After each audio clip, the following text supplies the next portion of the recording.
டெல்லியில் இருசக்கர வாகனத்தில் சென்ற தம்பதியிடையே திடீரென வாக்குவாதம் ஏற்பட்ட நிலையில் ஆத்திரத்தில் துப்பாக்கி எடுத்து மனைவி என்றும் பாராமல் சுட்டுக் கொன்றுள்ளார் கணவர்.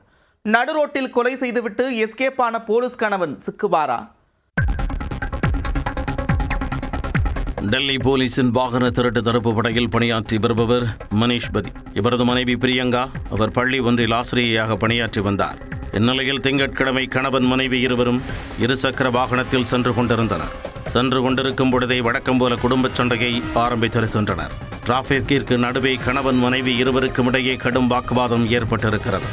ஒருவரை ஒருவர் தகாத வார்த்தைகளால் திட்டிக்கொண்டே சென்ற அவர்களை ஊரே வேடிக்கை பார்த்துள்ளது. ஒரு கட்டத்தில் ஆத்திரமடைந்த கணவர் மனிஷ் கல்யாண்புரி என்ற இடத்தில் தனது வாகனத்தை நிறுத்தியுள்ளார். வண்டியை நிறுத்திய பிறகும் இருவருக்கும் வாக்குவாதம் தொடர்ந்துள்ளது. அவர்கள் நடுரோட்டில் நின்றபடி வாக்குவாதம் செய்ததை பொதுமக்கள் கூடி நின்று வேடிக்கை பார்த்தனர்.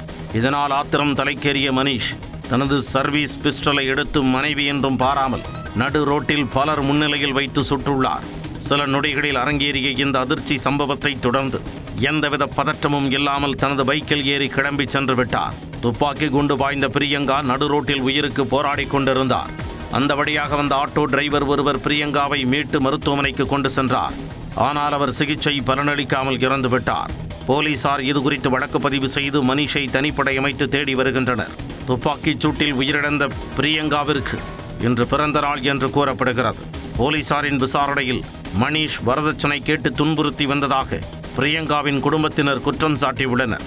பிரியங்காவும் மனிஷும் 2023ஆம் ஆண்டில் திருமணம் செய்து கொண்டனர். திருமணமான நாள் முதல் வரதட்சணை கேட்டு துன்புறுத்தலுக்கு ஆளாகி வந்ததாக அவரது குடும்பத்தினர் புகார் தெரிவித்துள்ளனர்.